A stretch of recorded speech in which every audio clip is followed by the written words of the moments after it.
প্রিয় সপ্তম শ্রেণীর শিক্ষার্থী, আজ তোমাদের গণিত বইয়ের 84 পৃষ্ঠার যে একক কাজ আছে, সেই একক কাজটা আমি তোমাদের করে দেখাবো। অনুপাত সংক্রান্ত নিচের চকটি পূরণ করো। ভিডিওটা ছোট হওয়ার জন্য আমি চকটা এখানে লিখে রেখেছি। এখানে প্রথমে রাখলাম আমি অনুপাতের নাম, সম্পর্ক, উদাহরণ, সরল অনুপাত, দুটি রাশি থাকবে, লঘু অনুপাত, সরল অনুপাতের পূর্ব রাশি উত্তর রাশি থেকে ছোট হলে তাকে লঘু অনুপাত বলে। গুরু অনুপাতটা কি? সরল অনুপাতের পূর্ব রাশি উত্তর রাশি থেকে বড় হলে তাকে গুরু অনুপাত বলে। একক অনুপাতটা কাকে বলে? সরল অনুপাতের পূর্ব রাশি ও উত্তর রাশি সমান সে অনুপাতকে একক অনুপাত বলে। ব্যস্ত অনুপাত সরল অনুপাতের পূর্ব রাশিকে উত্তর রাশি এবং উত্তর রাশিকে পূর্ব রাশি করে প্রাপ্ত অনুপাতকে পূর্বের অনুপাতের ব্যস্ত অনুপাত বলে। এখানে আমি শর্ট করে লিখেছি যে সরল অনুপাতের পূর্ব রাশি উত্তর রাশি থেকে বড় হলে তাকে গুরু অনুপাত বলে। এটা তো আমি তোমরা তোমাদের বই থেকে লিখে নিও। এই তাকে গুরু অনুপাত বলে। গুরু অনুপাত বলে।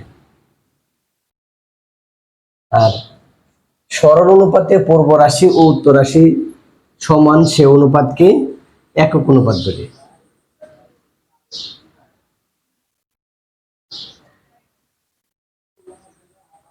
একক অনুপাত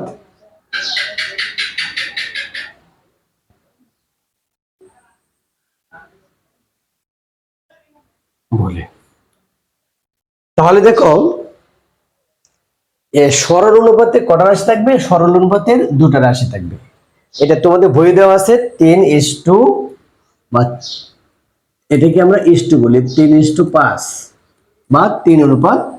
এখানে একটা অনুপাত আছে, এটা হলো পূর্ব রাশি আর এটা হলো কোন রাশি? উত্তর রাশি। এখানে কটা রাশি? দুটা রাশি। এটা হলো পূর্ব রাশি আর এটা হলো উত্তর রাশি। তাহলে এটা হলো আমার সরল অনুপাত। সরল অনুপাত দুটা রাশি থাকবে। তুমি দুটা রাশি তুমি 3ও লিখতে পারো, 5ও লিখতে পারো, তুমি 2ও লিখতে পারো, তুমি 1ও লিখতে পারো, অথবা এখানে 4ও লিখতে পারো। এটা হলো দুটা রাশি। তাহলে এটা তুমি তোমার বই যেহেতু দেওয়া আছে 3:5, তাহলে 3:5 আমরা রাখলাম। এবার দেখো লঘু অনুপাত। লঘু অনুপাতে কি বলা হয়েছে? যে সরল অনুপাতের পূর্ব রাশি উত্তর রাশি থেকে ছোট হলে তাকে লঘু অনুপাত বলে। তাহলে সরল অনুপাতের পূর্ব রাশি, পূর্ব রাশি কোনটা? প্রথমটা পূর্ব রাশি, আর পরটা হবে উত্তর রাশি। তাহলে সরল অনুপাতের পূর্ব রাশি উত্তর রাশি থেকে ছোট হলে কি বলা হয়েছে? সরল অনুপাতের পূর্ব রাশি উত্তর রাশি থেকে ছোট হলে তাকে বলে লঘু অনুপাত। তাকে কি অনুপাত বলে? লঘু অনুপাত। তাহলে ছোট, তাহলে আমার কি বলছে? পূর্ব রাশিটা ছোট হবে। তাহলে আমরা বইলের কাছে 5:2, আবার উত্তর রাশি থেকে ছোট। উত্তর রাশি কত? তুমি 8 দেওয়া আছে। তাহলে এটা ছিল উদাহরণ 5:8। এইবার প্রশ্ন হলো গুরু অনুপাত কাকে বলে? সরল অনুপাতের পূর্ব রাশি উত্তর রাশি থেকে বড় হলে তাকে গুরু অনুপাত বলে।